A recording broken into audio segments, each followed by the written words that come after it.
Welcome to my channel, DJ AB. Today going over SC Live 2. So basically this unit has a bad crossfader. We're going to sample it really quick. You can see it's not doing anything. Let's try this side. So this crossfader is totally bad. These are usually a real crappy, cheap crossfader this thing has, right? So we got another one. We're going to replace it with the original, but I usually recommend going with Innofader. Anything better than these stock crappy crossfaders. But let's take it apart. We'll replace and show you guys how to do it. With the unit upside down, we're going to begin removing all of the screws.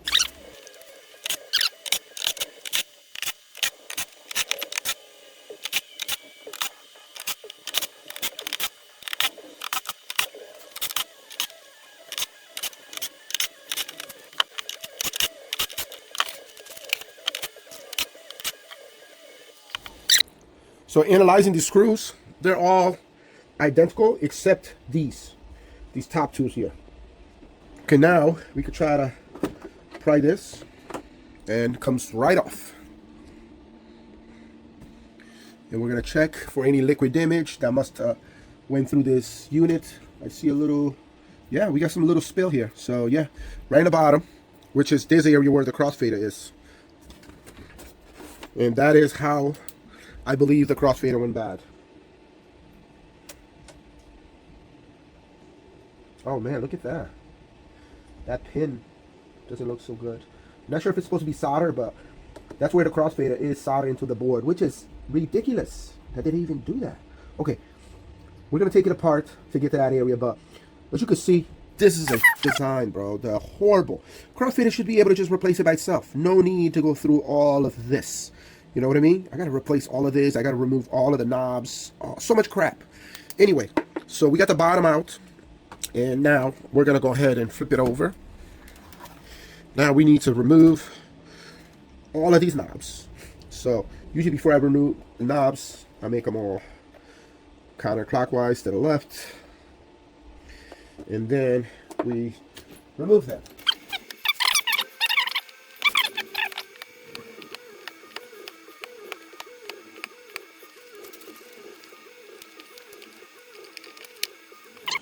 Okay, so before I begin removing these, here's the size that I have, which is a 10mm. Make sure it's deep so it can reach. Do not like working and stuff like this. It's a pain in the butt.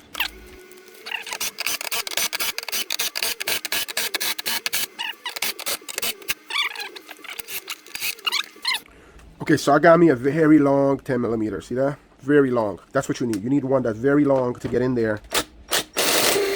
And look at that. Big pain in the butt. But in order to get that out, you need something long to get in there. So that is out. We're going to put it to the side. And now we can flip it over and remove all of the screws to get this job done. Okay. Everything's good. Now we could begin. But, yep.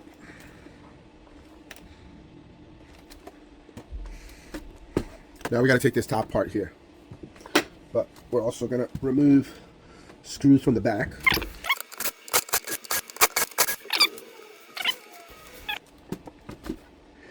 Now we're getting ready to remove these. There we go. So that just comes off just like that. And now we can remove all of these.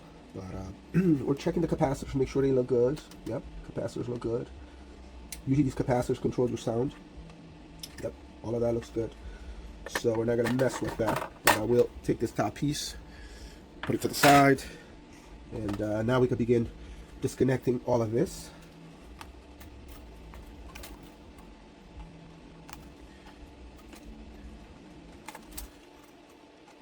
These pop out.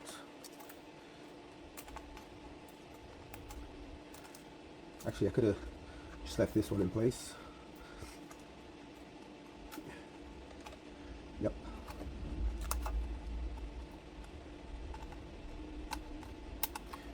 Get that one out.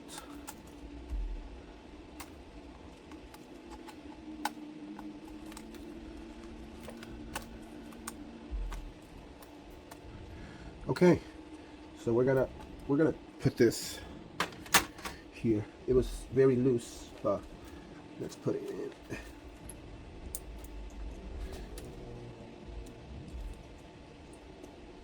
Okay, checking all these pins, everything looks good.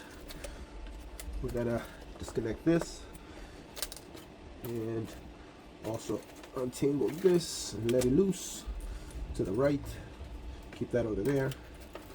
Okay, and we're gonna disconnect this too. Now we're gonna focus on this area.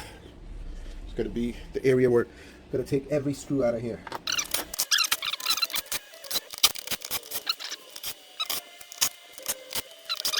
And now we're gonna remove this.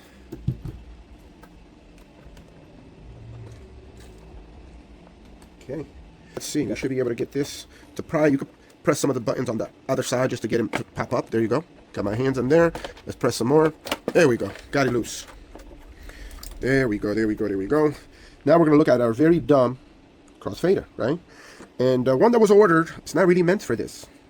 As you can see, they look identical, but this one comes soldered on the board. So that means I have to desolder this in order to put it there. So that's what we're going to be doing. But also, if you notice, all of these channel faders are all the same. I'm going to do a little cleaning. As you can see, we got some crap. So we're going to clean all of this. But yes, let's continue our repair. And some of these buttons are already loose. As you can see, too, some of these are sticky. I think there was a liquid spill on this board that caused it to be like this. So we're going to inspect it a little closer to see. Yep, you can see a lot of liquid in here. Same with these. A little bit. Yep, I'm going to go inspect this on the microscope. So we're getting ready to do the desoldering. And so as you can see, the last two pins don't connect to nothing. Only these two pins are used. And also these two. So we're going to go ahead and remove it.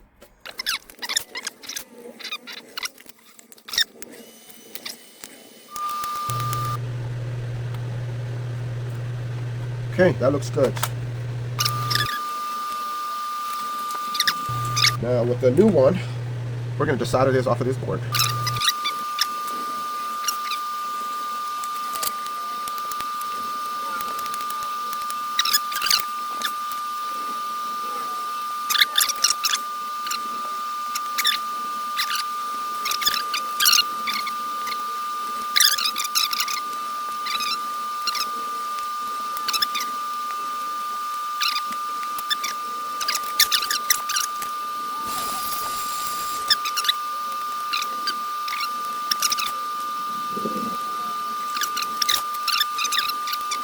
Perfect.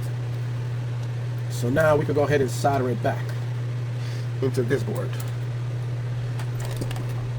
Also, let's clean this area a little. 4 pins gonna go on this side and other 4 on the other side. Good. Okay.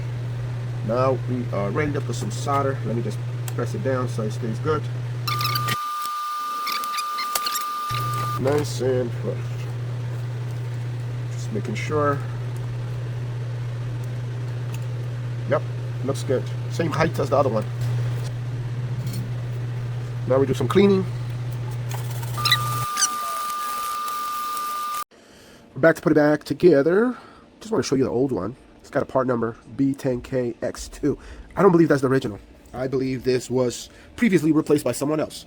But either way, as long as they kind of say alpha, I think they're good to go, even if you have to do what I just did. But if I look at these other ones, I can see how they look a little bit different right here compared to this. So they're a tiny bit different. These faders are really, really cheap. I would expect they would do something better for the crossfader. Crossfader should at least be a little better than just, you know, channel faders. But anyway, we are all set. We are going to put it back together.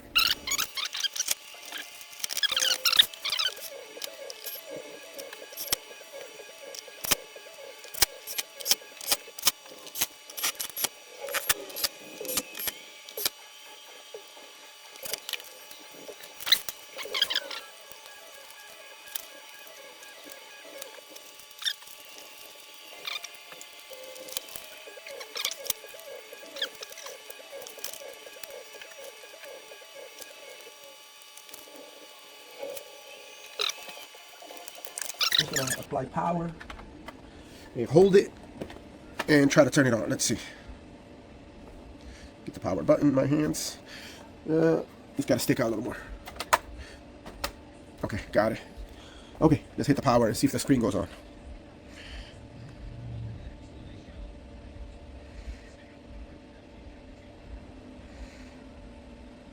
Okay, screen's still not on. It is turning color though. It's got power.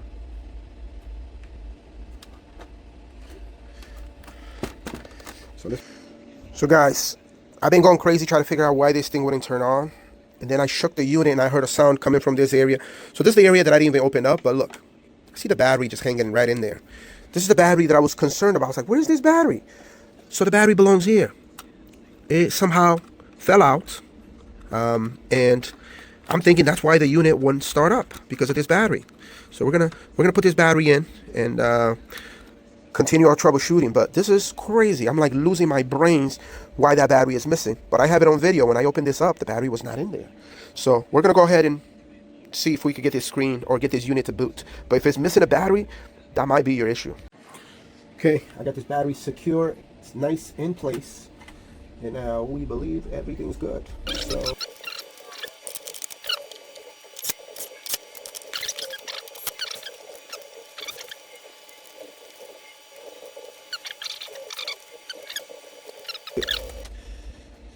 let's go for that test.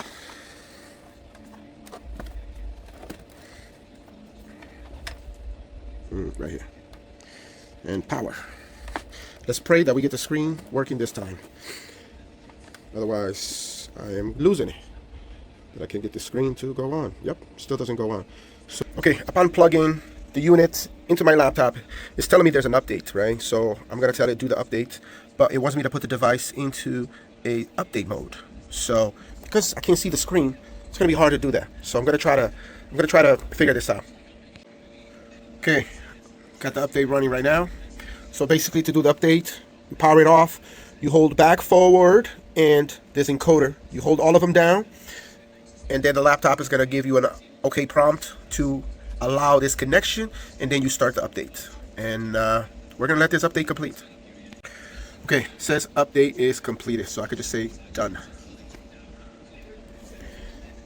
We still don't have a screen display here, which means something else is going on with this screen. It could be this screen went bad. A few moments later.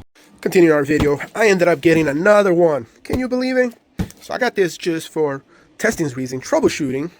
Okay, right now I'm doing a test using the new board, everything new except the screen. So I'm using the old screen. And let's go around. Nothing on the screen. So guys, I'm afraid to say, but we got a bad screen. That's our issue. Screen went bad.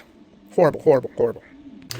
So that is very unfortunate. I took it apart, and there was the part number and everything. And even under the microscope, I could see Microgate, the company that makes it. But it's impossible to get. So I feel it's possible this area here, this special board is the issue, but you can't get it separate. You have to get this all together because that's how they made it. You can't even remove this from this enclosure. See what I mean? So online, you can see they're selling a whole bunch of them. I even got someone complaining. So this same screen works on the SC Live 4.